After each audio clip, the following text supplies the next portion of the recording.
Oh, this is such a good one. We have the Glow Recipe Niacinamide Hue Drops. What shade is this? It just says Tinted Serum in the shade Sun Glow. A little bit of ASMR. Discotherique. We have this Discotherique, I'm definitely pronouncing that wrong, perfume. And we have a Sephora Seeker hair cream. This feels quite light. Oh, that's actually such a good dupe considering it's so light. So we have the Viral Clomana Sponges and a Rare Beauty Soft Pinch Liquid Blush. I want to see the shade. Really nice shade. It's in the shade Worth.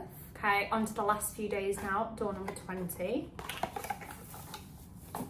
It's not Christmas without Sol de Janeiro, so you get the spray and the Bum Bum Cream, and that is in 62, of course. I have the Drunk Elephant Sea Luma Bright. I don't know about you, but I'm feeling 22.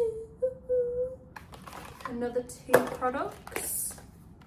We have the UK Lash Serum, Ilia Limitless Mascara. This is a really good one. We have the Medicate Crystal Eye Serum.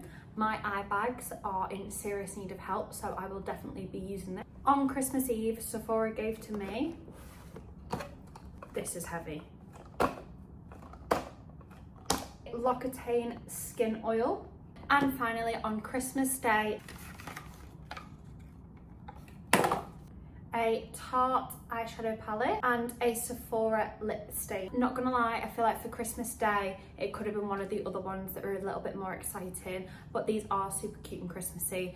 You can do your eyeshadow for your Christmas meal and pop a red lip on, but yeah, some of the others were a little bit more exciting. But that is it, guys, for the Sephora 2025 Advent Calendar. There's so many products here that you know and love, loads that I want to try, and some that I've never heard of. So I feel like overall this is a really good Advent Calendar. Let me know if you've picked it up or if there's any others that you've had your eye on. That's all for now. Thank you so much for watching.